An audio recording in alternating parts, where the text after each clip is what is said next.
Of Revival versus. We are live. This is your show, so you get to take it. Okay. I'm joined by Hulk Christopher. This is Wrestling for Fans. He wanted to do a video, so here we go. Well, since we're in the van, we might as well talk about what we talk about best, and that's professional wrestling. First and foremost, what'd you think of NXT? It was a solid show. What'd you think of Revival versus Undisputed Era? I'd like to see that again, honestly. I liked it when Dawson looked at both of them. He said, "Kiss my rear end." And what'd you think of AEW this week? They both put on solid shows. I knew AEW was going to have problems, though, but everyone is saying that NXT beat AEW, that is such a big deal. I'm not necessarily going to say that. I saw this on Twitter. NXT and WWE had to bring in all the top guys, and they promoted this nearly all week, that the top guy was going to be there, and that's what finally beat AEW. So I don't know if it wasn't even by that big of a margin. It wasn't. It had 26,000 views. And so I don't know if I would take that as a big victory for NXT or not. Well, even Jericho was responding to somebody that tweeted and said NXT no longer minor leagues, and Jericho just goes, "It wasn't a full NXT show, though." It wasn't just NXT guys, is what Jericho was trying to pull out. Okay, I want to switch gears to something. Excuse me. I want to switch gears and talk about ROH, because Oh boy. For those of you that have been living under a rock for the past, well, ever since AEW started and All Out and everything, Ring of Honor has fallen. Bad. Has fallen from grace, basically. And from what you were telling me over the phone the other night, they have done and messed up. They fired a Woman of Honor champion when she was injured. And they are trying to pull it off that they said they just wasn't going to renew. But regardless, you do not send a notice through the email. That's an Eric Bischoff Austin thing. Yeah,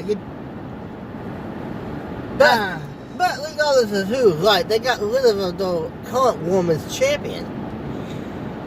I mean, why would you not at least let her drop the title? Does that mean she vacated even though she was injured? Well, if she'd been out for more than 30 days, they can legally say she had to forfeit it. Well, when did she receive the concussion? I don't know. I didn't even know she was injured. I knew last track I had, she was the champion. But that was the fault. I mean, I haven't seen a show of those in 6 months, probably. I do try to follow the results, but it's not like all it used to be. I mean, it's pretty sad when they have pretty much dropped to the bottom of the list of the USA promotions. And this is not the Elite's fault, because the Elite gave them plenty of notice. You can't blame someone just because they left. I mean, it's like if I was running a wrestling promotion and you were my guy and you told me that I'm not going to resign, so I'm giving you a 6 month notice. I'm not going to resign. I'd use you up until your date, but I'd also use that 6 months to try to build someone up. Yeah. And my final match could be him getting the win over me. And ROH, as long as it's booked to protect both images, both your up and coming guy, and you don't want to bury the guy completely, but have him do the JOB. So let's get off this ROH subject, because this is a conversation that could go all day. Okay.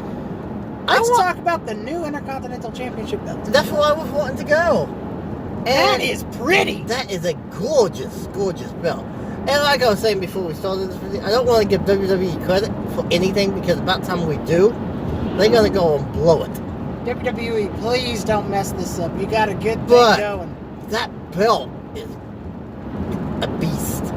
Yes. It's absolutely gorgeous.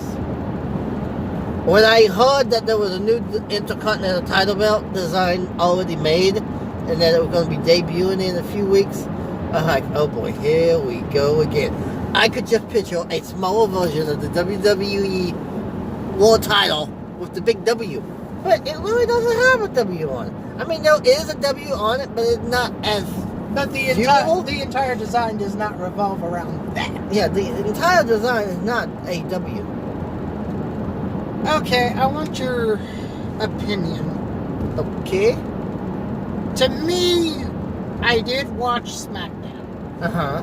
The only gripe I have with it is I didn't think that Road Dogg needed to be there.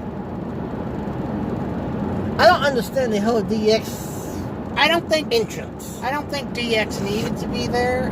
But you could put Sean in the same picture. But the fact is, both of them are coaches in NXT. So that kind of why I think they went that route. Okay, the last thing I want to cover. Well, let's talk about Jim Cornette, because Jim Cornette is apparently broken Twitter. Okay. I'm probably going to get a lot of heat for this. But I don't care. He said nothing wrong. He said the same thing 30 years ago. And if it worked for TBS, you think it would have worked if TBS was still is a national. It's a big network. I mean, this joke apparently has been around in WWE TV from him before. And never anything popped up. I mean, so I'm going to end this with this. I don't agree that this should have been as big of a deal as it boiled out to. But Jim did say that he wasn't fired from NWA. He resigned. And the reason he resigned is because he was doing this just because it was fun. It's not fun no more. I mean, have we really gotten to the point where just a joke? And you know as well as I do that if it wasn't for that had been said by anybody other than Jim Cornette, it wouldn't have been a big deal it at all. wouldn't have been a big deal. But with that said, this is Wrestling for Fans. I'm joined I'm Hardcore Christopher. by a Hardcore Christopher. Till we meet again. Keep it hardcore, everyone. Cheers.